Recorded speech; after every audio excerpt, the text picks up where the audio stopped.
آج فلسطینیوں پر جو ظلم کیا جا رہا ہے، ہمارے بھائی بہنوں کو سر عام قتل کیا جا رہا ہے، ان بیچاروں پر بم گرائے جا رہے ہیں، پھول جیسے بچوں کو شہید کیا جا رہا ہے، مسلمانوں کو مسجد اقصی میں نماز پڑھنے نہیں دیا جا رہا، تو اب سوال یہ اٹھتا ہے کہ ان فلسطینیوں پر ظلم کرنے والے لوگ کون ہیں؟ یہ بات تو ہم بخوبی جانتے ہیں کہ ان پر ظلم کرنے والے دو قسم کے لوگ ہیں، سب سے پہلے یہودی، اس کے بعد عیسائی۔ اب یہودیوں اور عیسائیوں کے دو حقائق میں آپ کو بتانا چاہتا ہوں جو بہت سے لوگ نہیں جانتے ہیں۔ ان دو حقیقتوں میں سے پہلی حقیقت تو عام ہے جو ہر مسلمان جانتا ہے، لیکن دوسری حقیقت کے بارے میں ہر کوئی نہیں جانتا۔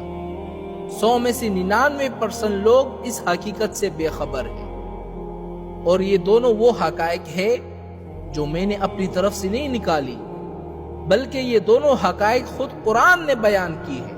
اب وہ دو حقائق کون سے ہیں؟ سب سے پہلی حقیقت یہودی اور عیسائیوں کے بارے میں یہ ہے جو خود قرآن نے بیان کی ہے، یا ایھا الذین آمنوا لا تتخذوا الیہود والنصار، کہ اے ایمان والو، یہودی اور عیسائیوں کو اپنا دوست کبھی بھی نہ بناؤ۔ کیوں؟ اس لیے کہ یہودی اور عیسائی کبھی بھی مسلمانوں کے دوست نہیں بن سکتے۔ یہ بات تو ہر مسلمان نے سنی ہوگی، لیکن اس جملے پر آپ نے کبھی غور نہیں کیا ہوگا۔ میں آپ کو ایک چھوٹی مثال کے ذریعے اس جملے کو سمجھاتا ہوں کہ یہودی اور عیسائی کبھی بھی مسلمان کے دوست نہیں بن سکتے۔ اگر خدا نخواستہ وہ کسی مسلمان سے دوستی بھی کر لیتے ہیں تو وہ اپنا فائدہ اور مقصد پورا کرنے کے لیے دوستی کریں گے، اور جب ان کا مقصد پورا ہو جائے گا تو پھر اسی مسلمان کو یہ تباہ کر دیں گے جب بھی ان کو موقع مل جائے۔ اس بات کو ایک چھوٹی مثال سے سمجھو۔ جب پوری دنیا یہودیوں پر ظلم کر رہی تھی اور یہودی در بدر گھوم رہے تھے، کوئی ملک ان کو جگہ دینے کے لیے تیار نہیں تھا، یہاں تک کہ عیسائیوں نے بھی یہودیوں کو اپنے ملک میں جگہ نہیں دی۔ تو یہ لوگ مسلمانوں کے پاس فلسطین میں آئے تو مسلمانوں نے ان کے ساتھ ہمدردی کی، ان کو اپنے ملک میں جگہ دیا، یہاں تک کہ تو کچھ مسلمانوں نے اپنے گھروں میں جگہ دے دیا۔ تو کچھ عرصہ گزرا، یہاں یہودی آباد ہونا شروع ہو گئے۔ اب یہودیوں نے ایک ایسی چال چلی کہ مسلمان آج تک پچھتا رہے ہیں۔ انہوں نے کیا چال چلی؟ یہودیوں نے مسجد اقصی کے آس پاس جتنے زمینیں تھی ان کو خریدنا شروع کر دیا۔ اب ہمارے ذہنوں میں ایک سوال آئے گا، کیا مسلمانوں کو اس وقت پتہ نہیں تھا کہ یہ مسجد اقصی پر قبضہ کرنا چاہتے ہیں؟ ان مسلمانوں کو پتہ تھا کہ یہ لوگ مسجد اقصی پر قبضہ کرنا چاہتے ہیں، لیکن وہ بات آپ نے سنی ہوگی نا کہ لالچ بری بلا ہے۔ یہودیوں نے کیا کیا کہ اگر ایک زمین 1 لاکھ روپے کی تھی تو یہودیوں نے 2 لاکھ روپے دے کر وہ زمینیں خرید لی۔ اس طرح زمین خریدتے گئے تو اس طرح کے لالچ دے کر یہودیوں نے زمین خریدنا شروع کر دی، اور فلسطینی بیچارے اسی لالچ میں آ کر اپنی زمینوں کو بیچنا شروع کر دیا۔ تو جب یہودیوں کا مقصد پورا ہو گیا، وہ لوگ مضبوط ہو گئے، تو انہوں نے اب مسلمانوں پر ظلم کرنا شروع کر دیا، مسلمانوں کو فلسطین سے نکالنا شروع کر دیا۔ یہ ایک مثال سننے کے بعد آپ کو اس جملے کا مطلب سمجھ میں آ گیا ہوگا کہ یہودی اور عیسائی کبھی بھی مسلمانوں کے دوست نہیں بن سکتے۔ اب عیسائیوں کی مثال لے لیں کہ افغانستان پر حملہ کرنے والے کون تھے؟ کیا ہندو تھے، چینی تھے یا مسلمان تھے؟ نہ، افغانستان پر حملہ کرنے والے یہی عیسائی تھے۔ عیسائیوں سے مراد امریکہ والے تھے۔ عراق کی مثال لے لیں، عراق پر حملہ کرنے والے کون تھے؟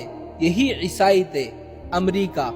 اچھا، اس طرح ہندوستان کی تاریخ اٹھا کر دیکھ لیں، جو پاکستان کے ساتھ لگتا ہے ہندوستان، اس کی تاریخ اٹھا کر دیکھ لیں، ان پر حملہ کرنے والے کون تھے؟ کیا مسلمان تھے یا افغانی تھے یا ایرانی تھے یا عراقی تھے؟ کون تھے ان پر حملہ کرنے والے؟ ان پر حملہ کرنے والے برطانیہ تھے۔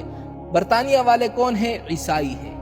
تو خیر، ان دو مثالوں سے آپ کو اس جملے کا مطلب سمجھ میں آ گیا ہوگا کہ یہودی اور عیسائی کبھی بھی مسلمانوں کے دوست نہیں بن سکتے۔ یہ تو پہلی حقیقت تھی جو ہر بندہ جانتا ہے۔ اب دوسری حقیقت کیا ہے جو ہر بندہ نہیں جانتا، بلکہ 100 میں سے 99% لوگ اس حقیقت کے بارے میں نہیں جانتے۔ وہ حقیقت کیا ہے؟ آپ دیکھیں نا، عیسائی اور یہودی یہ آپس میں اتنا نفرت کرتے ہیں، اتنا نفرت کرتے ہیں، مذہب کے اعتبار سے بھی ایک دوسرے سے نفرت کرتے ہیں، عقیدے کے اعتبار سے بھی ایک دوسرے سے نفرت کرتے ہیں۔ اب نفرت کس طرح کرتے ہیں یہ قرآن آپ کو خود بتاتا ہے۔ قالت الیہود لیست النصارى علی شیء، یہودی عیسائیوں سے کہتے ہیں کہ تم لوگوں کا کوئی مذہب نہیں، کوئی بنیاد نہیں، کوئی اصل نہیں، تم لوگ جھوٹے ہو، اپنی طرف سے دین بنا دیا ہے۔ اور آگے سے عیسائی یہودیوں سے کیا کہتے ہیں؟ وقالت النصارى لیست الیہود علی شیء، عیسائی یہودیوں سے کہتے ہیں کہ تم لوگ جھوٹے ہو، تمہارا کوئی مذہب نہیں ہے، کوئی بنیاد نہیں ہے، تم نے اپنی طرف سے دین بنا دیا ہے۔ اب دیکھو مذہب کے اعتبار سے ایک دوسرے سے کتنا نفرت کرتے ہیں، اور عقیدے میں یہ لوگ ایک دوسرے سے اتنی نفرت کرتے ہیں، اتنی نفرت کرتے ہیں کہ عیسائیوں کا ایک عقیدہ ہے، وہ لوگ عیسیٰ علیہ السلام کو اللہ کا بیٹا مانتے ہیں، اور بعض عیسائی لوگ خود اللہ مانتے ہیں کہ عیسیٰ علیہ السلام اللہ ہے، اور بعض عیسائی لوگ تثلیث کے قائل ہیں، یعنی 3 میں ایک خدا ہے۔ اب یہودیوں کا عقیدہ سنیں، یہودی عیسیٰ علیہ السلام کے بارے میں کیا کہتے ہیں؟